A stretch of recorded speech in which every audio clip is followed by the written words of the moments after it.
You're on a journey through the Bible to experience the epic story of God and to learn your part to play in the unfolding drama. Prepare for your role as you learn your history, your enemy, and your king. Welcome to the Bible Brief. Join us today as we see the remnant return to the land. Opposition mounts and the people fear as they begin to rebuild a life lost 70 years ago. You're listening to the Bible Brief.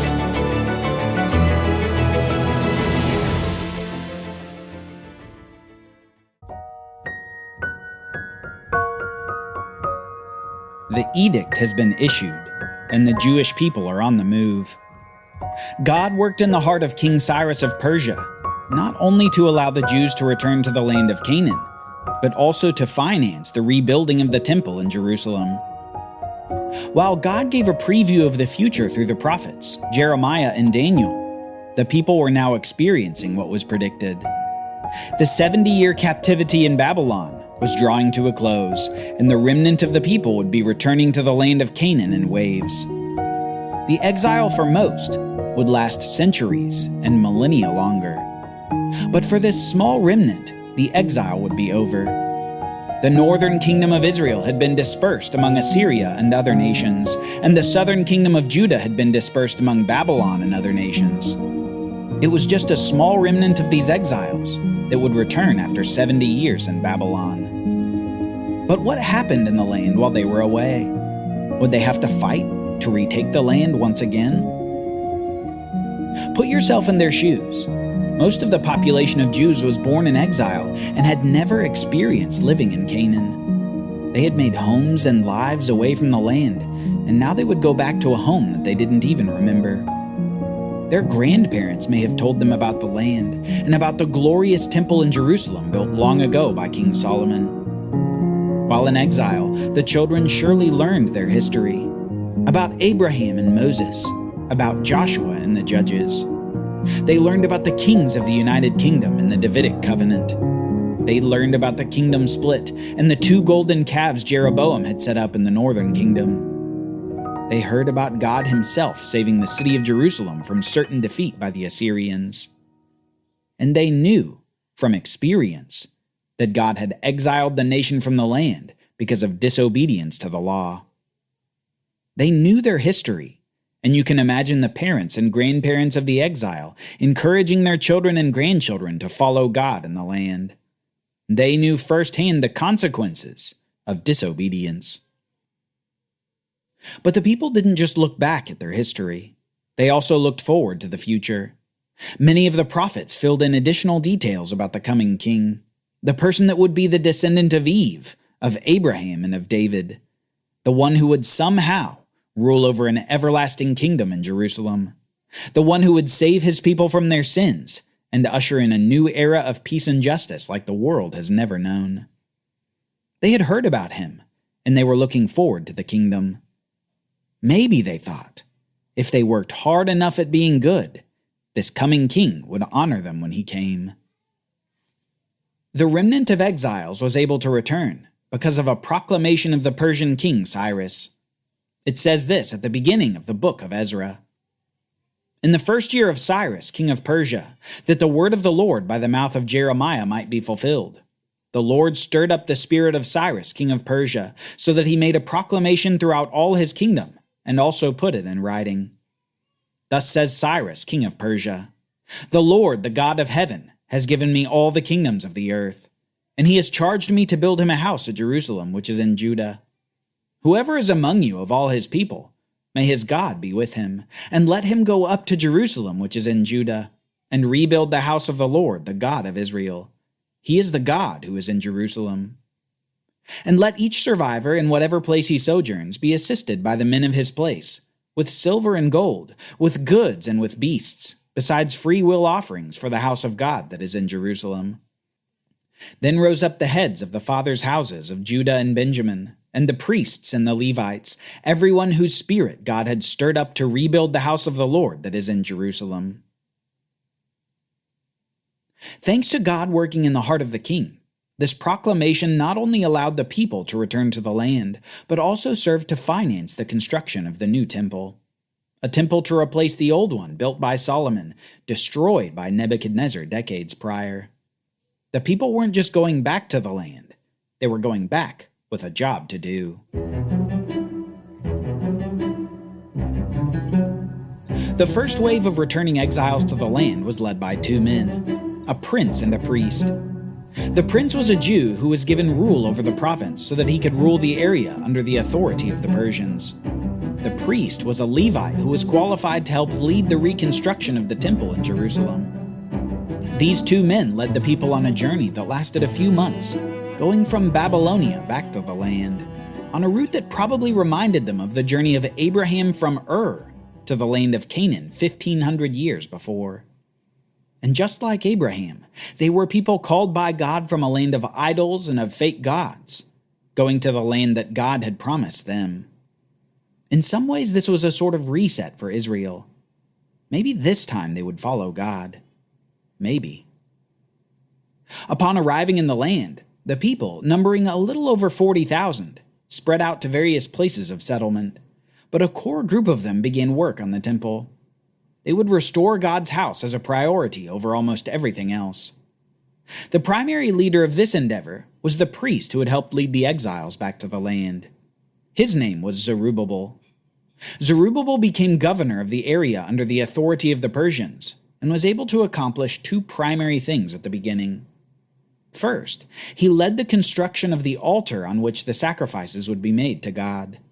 This altar allowed the sacrificial system of worship to begin again for the nation, and they were able to celebrate a feast commanded in the law that God had given the nation. Second, he led the construction of the temple foundation for the great Second Temple of Jerusalem, the central place for worship in Israel. It's after these two successes, the construction of the altar and the foundation of the temple, that we see opposition rise up against the returned exiles. The opposition arises out of an area where the old northern kingdom of Israel had ruled. It was an area now called Samaria, after the old capital of the northern kingdom. The Samaritans wanted to be involved in the reconstruction of the temple, but the Jews rejected their help because the Samaritans were not worshippers of the true God, nor did they follow the law that God had given Israel. Surely some of them claimed to be descendants of the tribes of the northern kingdom, but there was no way to verify their claims. Their help was rejected, and so the Samaritans decided to mount a resistance to the building campaign through writing letters and sending appeals to the Persian leadership. They appealed to the historical strength of the United Kingdom of Israel, and they said that the Jews would rebel against the Persians if their strength returned. They also harassed the rebuilders to slow down the progress. After many attempts, the opposition proved successful and resulted in a pause to the building project for several years. Soon, however, God sent more prophets to both rebuke the people for giving up on the building project and to encourage them to restart their efforts and press on. The people obey, and they finally start the project again to see it to completion. The temple is finally dedicated, and the priests from the tribe of Levi assume their duties in the temple, as they had done in the tabernacle and in the first temple before.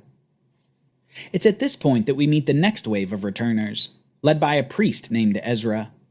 Ezra was an expert in the law that God had given the nation, and upon his arrival he was shocked to see that the returning people had begun to marry non-Jews. This was not good. Apparently these returners had already forgotten the law. Didn't they know that they'd just been in exile for disobeying? Ezra had some work to do. Soon another wave of returners came, led by a man named Nehemiah. And this return is caused by a very important order from the king of Persia. This was in the year 444 BC, and Artaxerxes the king of Persia made the order to restore and rebuild Jerusalem. Daniel had prophesied about this order. This would start the 483-year clock, counting down to the coming king. Finally, the one foretold ever since the garden was coming, the clock had started. Nehemiah travels to the land with the king's permission and provision, and he's dedicated to the task of rebuilding the city. The temple is already complete thanks to prior efforts, but the city walls and gates need rebuilding. The city is indefensible without an adequate wall, and Nehemiah leads the effort to fortify the city. The opposition is still present, but God is on the side of the Jews. Listen to Nehemiah's first-person account. When our enemies heard that it was known to us and that God had frustrated their plan, we all returned to the wall, each to his work. From that day on, half of my servants worked on the construction, and half held the spears, shields, bows, and coats of mail. And the leaders stood behind the whole house of Judah who were building on the wall. Those who carried burdens were loaded in such a way that each labored on the work with one hand and held his weapon with the other. And each of the builders had his sword strapped at his side while he built. The man who sounded the trumpet was beside me.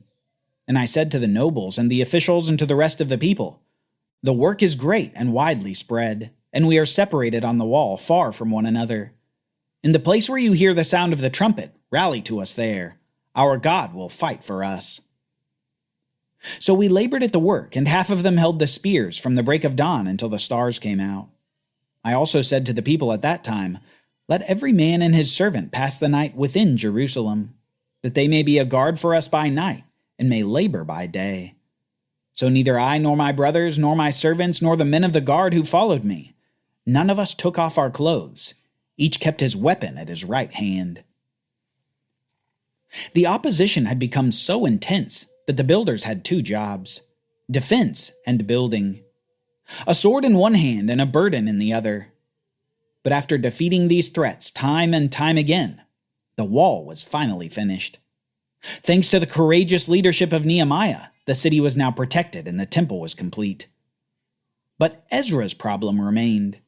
The people needed some renovation, just as much as the city. So soon Ezra gathers all the people and he reads the law to them, pausing now and then to explain the meaning so that the people can understand. The people soon realize the ways in which they've transgressed God's law, and they understand their duties to uphold it. With sincerity and solemnity, they even make a covenant among themselves to keep the law. They didn't want to be cast out of the land like the Israelites before them. No, this time, they wanted to honor God in the land of Canaan. So the first great tasks of the return were complete.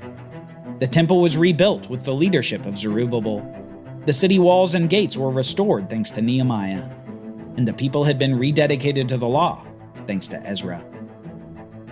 The people are back in the land, and this time they'll try to keep it. It's a small beginning, but it's only the start of great expectations for the future. They look forward to a king, a great king, a king in the line of David, one who will restore Israel and reunite the 12 tribes. But in the meantime, they'll be waiting and trying to stay faithful to the law. They will be a territory of Persia with no independent government, no king, no army, and opposition all around. Though they seem to just have a city and a new second temple, they have much more than that. This remnant has hope. God isn't done with Israel, and he still has work to do through them. After all, it's through one of them, one of Abraham's seed, that God will bless all the nations of the world.